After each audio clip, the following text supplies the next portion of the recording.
wabarakatuh. Kembali lagi dalam pelajaran IPS, Ilmu Pengetahuan Sosial. Hari ini meskipun dalam keadaan pandemi, kita harus tetap semangat belajar. Dan kalian anak-anak Bapak harapkan harus tetap semangat belajar walaupun kalian berada di rumah, karena belajar itu adalah hak untuk semua anak. Nah, pada kesempatan kali ini sebelum kita mulai, alangkah lebih baiknya kita berdoa terlebih dahulu. Berdoa menurut kepercayaan agamanya masing-masing. Mulai. Ya, selesai. Nah, semoga anak-anak Bapak semuanya dalam keadaan sehat walafiat. Nah, untuk pembelajaran hari ini, simak video berikut ini dan jangan lupa di akhir video akan ada soal yang harus kalian jawab. Oke, check this out. Sumpah Pemuda dan Peneguhan Jiwa Kebangsaan.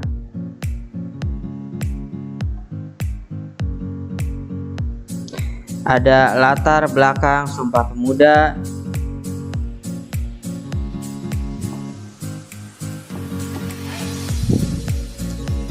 Ada latar belakang Sumpah Pemuda, politik etis dan perbaikan pendidikan Bumi Putra, media massa sebagai benih semangat kebangsaan, ada tonggak kebangkitan nasional.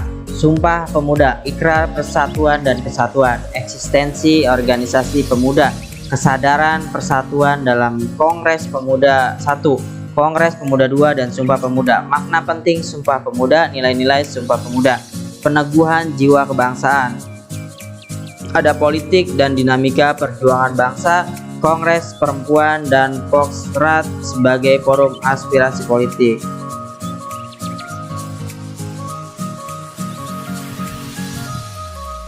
Selanjutnya ada politik etis dan perbaikan pendidikan Bumi Putra. Ada politik etis yaitu di bidang edukasi, bidang irigasi, dan bidang migrasi. Pendirian berbagai jenis sekolah dari tingkat dasar hingga jenjang pendidikan tinggi. Pembangunan saluran irigasi yang diperlukan bagi sarana pengairan teknis sawah dan perkebunan.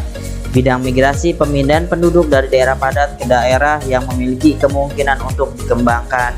Politik etis dalam bidang edukasi berhasil membawa perubahan dan kemajuan. Kemajuan ini tidak terlepas dari keberadaan kaum intelektual Bumi Putra yang memulai memikir nasib bangsanya. Selanjutnya ada media massa sebagai benih semangat kebangsaan. Keberadaan media massa pada masa kolonial semakin mendorong perkembangan pemikiran modern. Ada surat kabar bahasa Belanda, surat kabar bahasa Jawa dan Melayu, ada Batavia's Novels, The Locomotive, Batavia's Newsblad, The Express. Surat kabar bahasa Jawa dan Melayu ada Bromortani, Bintang Surabaya, Medan Priaji, Putusan Hindia, Sarutomo, Dunia Bergerak. Ini contohnya tuh, ada Medan Priaji, ada The Express dan lain sebagainya. Selanjutnya ada tonggak kebangkitan nasional. Ada perkembangan berbagai organisasi nasional membangkitkan semangat nasionalisme. Organisasi pada masa pergerakan nasional yaitu ada organisasi awal Budi Utomo, Sarekat Islam, Indis Partis. Organisasi pendidikan ada Taman Siswa dan juga Kayu Tanam. Organisasi keagamaan ada Muhammadiyah, Nadatul Ulama, Perkumpulan Politik Katolik Jawi. Organisasi perempuan ada Putri Mardika, Kartini Fons, Aisyah, Keutamaan Istri. Organisasi radikal ada Perhimpunan Indonesia, Partai Komunis Indonesia, dan Partai Nasional Indonesia. Selanjutnya ada eksistensi organisasi pemuda. Ada Trikoro Darmo, didirikan sebagai bentuk ketidakpuasan terhadap Budi Utomo. Tokoh-tokoh penggagas yaitu ada R. Satiman, Wiryosari, Sunardi, dan Kadarman.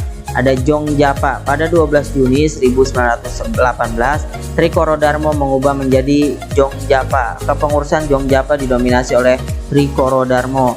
Jong Sumatranen Bon ada didirikan untuk mempererat hubungan antar pelajar dari Sumatera di Jakarta. Tokoh terkemuka Jong Sumateren Bon adalah Muhammad Hatta dan Muhammad Yamin.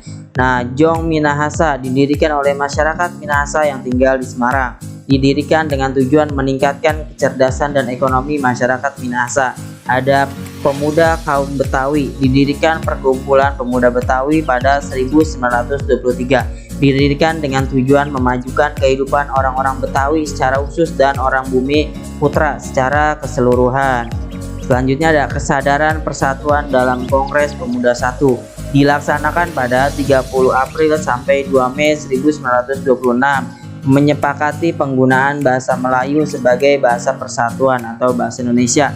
2 bulan setelah Kongres Pemuda 1, perwakilan organisasi pemuda sepakat membentuk JONG Indonesia. Selanjutnya ada Kongres Pemuda 2 dan Sumpah Pemuda. Rapat pertama diselenggarakan di Gedung Katolik Jongolingen, Bonn, Waterloopland pada 27 Oktober 1928. Muhammad Yamin mengulas 5 faktor yang mampu memperkuat persatuan. Rapat kedua diselenggarakan di Gedung OS Japa Bioskop pada 28 Oktober 1927. Panitia Kongres memberi kesempatan kepada Sunario dan Ramlan untuk memaparkan pemikiran mereka mengenai pendidikan dan demokrasi.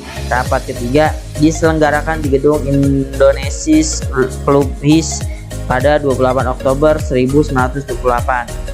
Penetapan lagu Indonesia Raya sebagai lagu kebangsaan, merah putih sebagai bendera Indonesia, peleburan organisasi pemuda, dan mengucapkan ikrar Sumpah Pemuda. Selanjutnya ada makna penting Sumpah Pemuda, penguat semangat perjuangan kemerdekaan, ada mengukuh semangat kebangsaan, ada mendorong pertumbuhan bahasa Indonesia. Nilai-nilai Sumpah Pemuda yaitu rasa persatuan, rasa cinta terhadap bangsa dan tanah air, sikap rela berkorban, sikap toleransi, semangat persaudaraan, semangat bekerja sama. Selanjutnya ada politik dan dinamika perjuangan pemuda. Memasuki dasawarsa 1930-an, penggerak Indonesia mengalami krisis, yaitu eksistensi perkumpulan pemuda pada dasawarsa ini ditandai dengan munculnya organisasi bercorak marhain seperti Suluh Pemuda Indonesia Persatuan dan Pemuda Rakyat Indonesia. Perkumpulan pemuda di Indonesia dimanfaatkan oleh para pemuda untuk meningkatkan minat politik sesuai asas perjuangan setiap organisasi induk. Perjuangan dalam membangkitkan semangat nasionalisme melalui organisasi politik mengalami dinamika yang kompleks. Selanjutnya ada Kongres Perempuan, penggagas Wanita Utomo, Wanita Taman Siswa, Putri Indonesia, Wanita Katolik, Jong Japa, Masjid King, Aisyah, Jong Islamiyah Tenbon, Domes Abdeling. Ada tujuannya mempersatukan cita-cita usaha perempuan Indonesia. Hasilnya yaitu mendirikan perserikatan perkumpulan per-Indonesia, mengumpulkan dana belajar untuk anak perempuan kurang mampu, memajukan kegiatan kepanduan putri, mencegah pernikahan di bawah umur.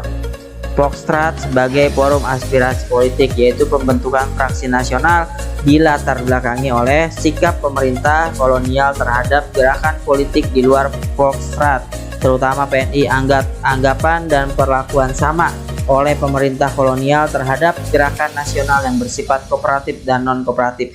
Pendirian Federland Desk Club berisi permohonan penyelenggaraan suatu musyawarah untuk mempertemukan wakil bangsa Indonesia dan Belanda yang setiap anggotanya memiliki hak yang sama. Keberadaan petisi ini menyebabkan perdebatan sehingga memicu 3 kelompok besar dalam keanggotaannya.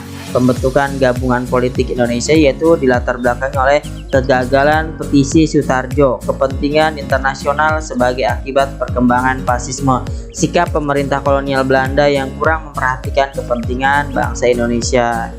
Nah, ini ada kata-kata quotes mutiara, yaitu hanya anak bangsa sendirilah yang dapat diandalkan untuk membangun Indonesia.